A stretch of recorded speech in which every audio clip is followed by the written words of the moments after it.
আসসালামু আলাইকুম। সন্ধে ৭টা, বাংলাদেশ বেতার সিলেট। সংবাদ পড়ছি জান্নাতুল নাজনীন আশা। সিলেটে কমতে শুরু করেছে বন্যার পানি। আজ বৃষ্টিপাত না হওয়ায় নগর সহ জেলায় পানি কিছুটা কমেছে। সুরমা নদীর পানি কমতে শুরু করলেও বাড়ছে কুশিয়ারা নদীর পানি। সংশ্লিষ্টরা আশা করছেন ভারতের মেঘালয় রাজ্যের চেরাপুঞ্জিতে বৃষ্টিপাত না হলে খুব শীঘ্রই বন্যা পরিস্থিতির উন্নতি হবে। সিলেট আবহাওয়া অফিসের তথ্য মতে ভারতের চেরাপুঞ্জিতে গতকাল সকাল ৯টা থেকে আজ সকাল ৯টা পর্যন্ত কোনো বৃষ্টিপাত হয়নি। সেখানে এর আগের দিন ১১০ মিলিমিটার বৃষ্টিপাত হয়েছিল। সিলেটে গত ২৪ ঘণ্টায় ১১০.২ মিলিমিটার বৃষ্টিপাত হয়েছে। আর বৃহস্পতিবার সকাল ৬টা থেকে দুপুর ১২টা পর্যন্ত ২০ মিলিমিটার বৃষ্টিপাত হয়েছে। সিলেটের আকাশে কিছুটা মেঘ আছে, বজ্রসহ বৃষ্টিপাতের সম্ভাবনাও রয়েছে। পানি উন্নয়ন বোর্ড জানিয়েছে, সিলেটে আজ দুপুর ১২টা পর্যন্ত দুটি নদীর ৬টি পয়েন্টে পানি এখনও বিপদসীমার উপর দিয়ে প্রবাহিত হচ্ছে।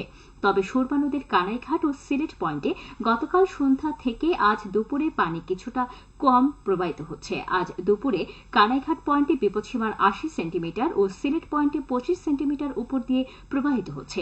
অপরদিকে কুশিয়ারা নদীর আমরশীদ পয়েন্টে গতকাল সন্ধ্যা ৬টায় বিপদসীমার ৬২ সেন্টিমিটার, ফেঞ্চুকঞ্চ পয়েন্টে ১০০ সেন্টিমিটার ও শেরপুর পয়েন্টে ২১ সেন্টিমিটার উপর দিয়ে প্রবাহিত হলেও আজ দুপুর ১২টায় সেখানে যথাক্রমে ৮৫ সেন্টিমিটার, ১০২ সেন্টিমিটার ও ২০ সেন্টিমিটার উপর দিয়ে পানি প্রবাহিত হচ্ছে।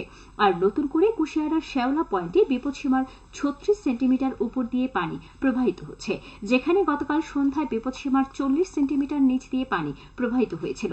জেলা প্রশাসন জানিয়েছে, নগরীর ২৩টি ওয়ার্ডের ৫০,০০০ মানুষ বন্যা কবলিত হয়েছেন আর আশ্রয় কেন্দ্রে উঠেছেন ২,৫০০ জন। অন্যদিকে জেলার ১৩টি উপজেলায় ১০৬টি ইউনিয়নের ১,৫৪৮টি গ্রামের ৮,২৫,২৫৬ জন বন্যা কবলিত হয়েছেন। জেলায় এখন পর্যন্ত ১৭,৪৪৯ জন আশ্রয় কেন্দ্রে রয়েছেন। তাদের জন্য প্রস্তুত রয়েছে ৫৭৬টি আশ্রয় কেন্দ্র। এর আগে গত শুক্রবার থেকে শুরু হওয়া অবিরাম বর্ষণ ও পাহাড়ি ঢলে নগর ও জেলার বিভিন্ন উপজেলায় বন্যা পরিস্থিতির দেখা দেয়। এদিকে পানি সম্পদ প্রতিমন্ত্রী জাহিদ ফারুক আজ নগরীর টুকের বাজার এলাকার সাদিখাল পরিদর্শন করেছেন। পরিদর্শনকালে তিনি জানান, সিলেট নগরকে আগাম বন্যার কবল থেকে রক্ষা করতে সুরমা নদী ড্রেজিং করা হবে। তিনি বলেন, দেশের ৯টি স্থানে ড্রেজিং স্টেশন তৈরি করা হচ্ছে। নদী ভাঙন, পলিমাটি অপসারণে নিয়মিত নদী খনন করা হবে। প্রতিমন্ত্রী বলেন, কিশোরগঞ্জের মিঠাবন সড়ক দিয়ে পানি পারাপারের জন্য ব্যবস্থা গ্রহণ করছে সরকার। পরিদর্শনকালে সিটি মেয়র মোহাম্মদ আনোয়ারুজ্জামান চৌধুরী, পানি উন্নয়ন বোর্ড ও জেলা প্রশাসনের কর্মকর্তা সহ বিভিন্ন ওয়ার্ডের কাউন্সিলররা উপস্থিত ছিলেন। এদিকে পানি সম্পদ প্রতিমন্ত্রী জাহিদ ফারুক আজ সুনামগঞ্জে বন্যা দুর্গত এলাকা পরিদর্শন করেছেন। পরিদর্শনের আগে সার্কিট হাউসে জেলার বন্যা সংক্রান্ত বিষয়ে সাংবাদিকদের সাথে তিনি কথা বলেন।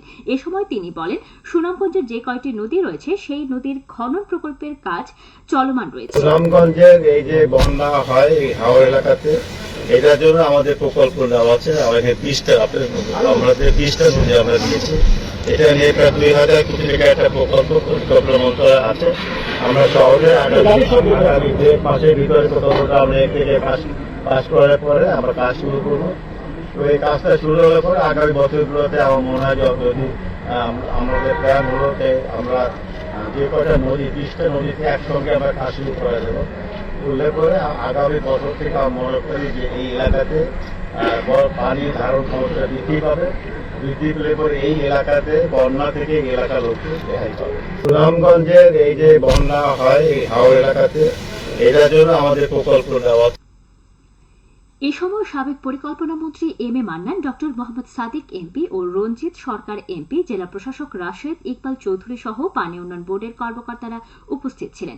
পরে তিনি বন্যা কবলিত এলাকা পরিদর্শন করেন। এদিকে বন্যা পরিস্থিতির কারণে সিলেট বিভাগের মাধ্যমিক ও উচ্চ মাধ্যমিক শিক্ষা বোর্ডের এইচএসসি ও সমমানের পরীক্ষা আগামী ৮ই জুলাই পর্যন্ত স্থগিত করা হয়েছে। আজ আন্তঃশিক্ষা বোর্ডের সমন্বয় কমিটির সভাপতি এবং ঢাকা মাধ্যমিক ও উচ্চ মাধ্যমিক শিক্ষা বোর্ডের চেয়ারম্যান অধ্যাপক তপন কুমার একথা জানান। আজ শিক্ষা মন্ত্রণালয়ে আয়োজিত এক বৈঠকে এই সিদ্ধান্ত নেওয়া হয়েছে। তবে ৯ জুলাই থেকে অনুষ্ঠিতব্য পরীক্ষাগুলো যথানিয়মে হবে। বিশ্ব শরণার্থী দিবস আজ 2001 সাল থেকে বিশ্বজুড়ে দিবসটি পালিত হয়ে আসছে। বাংলাদেশেও যথাযথ মর্যাদায় প্রতি বছর দিবসটি পালন করা হয়। শরণার্থীদের অধিকার প্রতিষ্ঠায় সচেতনতা তৈরি করাই বিশ্ব শরণার্থী দিবসের মূল লক্ষ্য। দিবসটি উপলক্ষে র্যালি ও আলোচনা সভা অনুষ্ঠিত হয়েছে আজ মৌলভীবাজারে। এ উপলক্ষে কালেক্টরেট থেকে বের করা হয় র্যালি, পরে অনুষ্ঠিত হয় আলোচনা সভা। এতে প্রধান অতিথি ছিলেন জেলা প্রশাসক ডক্টর উর্মি বিনতে সালাম। জেলা প্রশাসন এবং জেলা ত্রাণ ও পুনর্বাসন অধিদপ্তর যৌথভাবে এর আয়োজন করে। সবশেষে আবহাওয়া। সিলেটে ভারী বৃষ্টিতে ভূমিধসের শঙ্কার কথা বলছে আবহাওয়া অফিস। পরবর্তী 72 ঘন্টার পূর্বাভাসে আজ এক সতর্কবাণীতে তারা জানায়, ভারী থেকে অতি ভারী বর্ষণের ফলে পাহাড়ি এলাকায় কোথাও কোথাও ভূমিধসের শঙ্কা রয়েছে। এদিকে রাত 1টা পর্যন্ত পূর্বাভাসে বলা হয়েছে, সিলেট সহ পার্শ্ববর্তী এলাকায় দক্ষিণ দক্ষিণ পূর্ব দিক থেকে ঘন্টায় সর্বোচ্চ 60 কিলোমিটার বেগে দমকা থেকে ঝড়ো হাওয়া বয়ে যেতে পারে। সেই সঙ্গে হতে পারে বৃষ্টি অথবা বজ্রসহ বৃষ্টিপাত। এসব এলাকার নদীবন্দরগুলোকে 1 নম্বর সতর্কতা সংকেত, আমি আবারও বলছি 1 নম্বর সতর্কতা সংকেত দেখাতে বলা হয়েছে। আজ সিলেটে সর্বোচ্চ তাপমাত্রা ছিল সর্বোচ্চ 29.6 ডিগ্রি সেলসিয়াস এবং সর্বনিম্ন 24.3 ডিগ্রি সেলসিয়াস। বাতাসের আর্দ্রতা ছিল সকালে 94% এবং সন্ধ্যায় 83%। আগামীকাল সিলেটে সূর্যোদয় হবে 5টা 3 মিনিটে এবং সূর্য অস্ত যাবে সন্ধ্যে 6টা 46 মিনিটে। সংবাদ শেষ হলো। আমাদের পরবর্তী স্থানীয় সংবাদ প্রচারিত হবে আগামীকাল সকাল 8টা বেজে 10 মিনিটে।